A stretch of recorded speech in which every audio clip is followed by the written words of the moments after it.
오늘 살펴볼 거는 MSI에서 새로 나온 제품입니다. B850 제품이고요. 모양은 B850이지만 X870하고 거의 다름이 없는 굉장히 상급의 B850 메인보드입니다.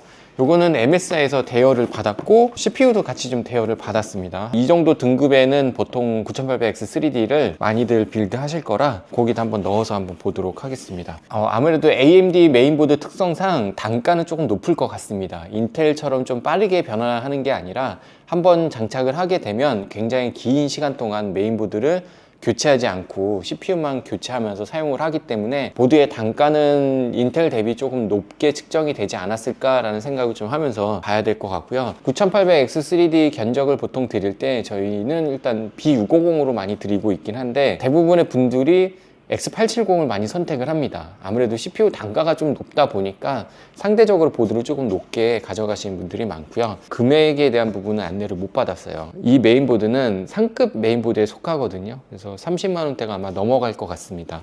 외관은 이렇게 생겼고요. 굉장히 무겁습니다. 이 무게가 상당하다는 거는 이제 전원부도 굉장히 탄탄할 거고 방열판이나 이런 것들이 아낌없이 들어가 있을 거기 때문에 이렇게 무거울 겁니다. 안테나가 일단 기본적으로 하나가 들어가 있고요. 안테나는 좀 바뀌었네요. 이 꼽는 부분이 이지 클립으로 바뀌었어요. 이렇게 꽂기만 하면 되는 방식입니다. 예전에는 꽂아서 이렇게 돌렸어야 됐는데 이제 돌리는 방식이 아니라 딸깍딸깍 꽂기만 하면 되는 방식의 안테나가 하나 들어가 있고 화이트 계열의 메인보드네요. 화이트 조립하시는 분들한테는 괜찮은 메인보드가 될 것 같습니다. 방열판이 굉장히 튼실하게 잘 돼 있습니다. 솔직히 요즘은 메인보드는 전원부가 크게 의미가 없을 정도로 굉장히 탄탄하게 돼 있고 메인보드는 8레이어 기반으로 돼 있다고 제가 봤습니다. 전체적인 외관은 깔끔합니다. 포트들도 굉장히 많아 보이고요. 열기 쉽게 원터치로 대부분 다 작동이 되게끔 M.2 실드가 들어가져 있고요. 여기를 누르면 이게 이제 이렇게 나오죠. 이 메인보드는 5.0이 하나, 두 개가 기본적으로 제공이 되고 방열판을 마저 한번 또 열어 보겠습니다. 5.0, 5.0, 4.0 여기가 4.0입니다. 근데 순차적으로 꽂으시면 될 것 같고 NVMe 넣을 수 있는 공간이 4개나 됩니다. 확장성도 어느 정도 괜찮은 것 같고요. 기본적인 포트들 구성들도 잘 돼 있습니다. 하단 쪽으로 보통 다 배열이 돼 있는 상태고요. 이쪽에도 방열판이 튼실하게 잘 들어가 있고 통합 단자 케이블 연결하는 것도 보이네요. 이지 커넥트라 해서 여기다가 LED 조절, 펜속 조절 같이 다 할 수 있는 세 가지가 한꺼번에 들어가는 통합 단자 케이블이 보이고요. 이쪽에 딸깍 버튼 보이죠? 이렇게 딸깍 딸깍 하는 이 버튼. 이 버튼은 이제 그래픽카드를 탈거할 때 쓰는 버튼입니다. 그래픽카드가 워낙 두꺼워지다 보니까 이렇게들 편의성을 넣어서 해주는 것 같습니다. 통합 단자 케이블이 꽤 좋아요. 이렇게 USB 하나가 지원이 되고 펜 돌릴 수 있는 PWM, 5V 단자 이렇게 세 가지가 통합입니다. 수냉 쿨러 같은 경우에 정보창 표시하는 것들이 굉장히 많잖아요. USB가 꼭 필요하기도 하거든요. 펜속 조절하는 거 있고 LED 조절하는 거 있고 클리어 시모스 버튼이 있고요. 요거는 초기화 할 때 아주 용이하죠. 저희가 AS 할 때도 이 버튼이 있으면 굉장히 편리합니다. 그리고 플래시 바이오스 백 버튼이 있고요. 메인보드를 계속 통합해서 쓰기 때문에 당연히 있어야 될 버튼 중에 하나입니다. HDMI 포트 하나를 지원을 하고 있고요. 10기가 USB 빨간색 그리고 5기가 USB USB가 좀 아쉽게도 이쪽에는 이제 2.0이 4개가 포진되어 있네요. 여기 보시면 플래시 바이오스라고 써 있어요.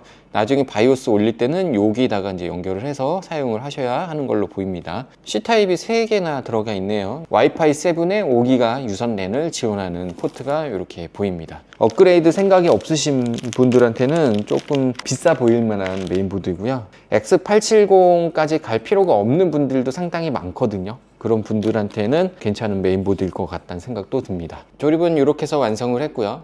보시는 것처럼 화이트 감성을 최대한 좀 살려가지고 조립을 한번 해봤습니다. 메모리는 ADATA 메모리를 사용을 했고요. 방열판이 흰색으로 들어가 있는 튜닝 메모리고 서멀라이트 쿨러로 하단 3개, 후면, 측면까지 전체적으로 통일해가지고 넣어놓은 상태입니다. B850 엣지 메인보드가 화이트 감성용으로 괜찮은 것 같습니다. 통합 케이블을 사용을 해가지고 쿨러하고 기본적인 것들을 연결을 했습니다. 이지 디버그 램프도 여기 있습니다. 숫자를 통해 가지고 에러가 생겼을 때 판별이 가능하게끔 나오는 창이고요.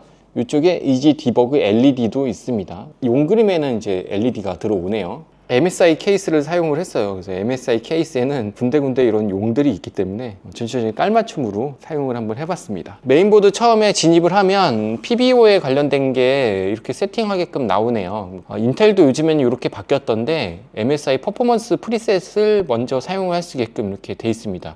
굉장히 직관적으로 조금 많이 바뀌어 있는 상태입니다. 게임 부스트에 관련된 옵션도 있고 AI 부스트, 그리고 메모리, 튜닝 메모리를 지금 사용을 했잖아요. 그래서 여기서 메모리에서 EXPO를 사용을 할 수도 있습니다. 설정된 값으로 진행이 됩니다. PBO에 관련된 옵션들도 여기 기본적으로 다 들어가 있고, 메모리 오버클럭에 관련된 메모리 트라이릭도 기본적으로 다 제공이 됩니다. 이지 모드에서만 봐도 대부분의 기능들을 다 사용을 할 수가 있고요. 굉장히 깔끔하게 들어가져 있는 것 같아요. 나중에 바이오스 올릴 때 쓰는 버튼도 있고, 하드웨어 모니터도 이렇게 보여집니다. MSI 바이오스는 사용하기가 굉장히 편리하게 잘 되어 있기 때문에 바이오스 쪽에서는 만족도가 굉장히 있을 거라 생각이 듭니다. 시네벤치 테스트해보면 온도는 대략 80도 정도로 나온 것 같고요. 9800X3D 같은 경우는 뭐 별다른 설정을 안 하면 대략 21000에서 22000 정도가 이제 보편적인 값이라 보시면 될 겁니다. 윈도우까지 다 설치하고 나면 이 MSI 센터를 설치하실 수가 있고요. MSI 센터를 이렇게 올리게 되면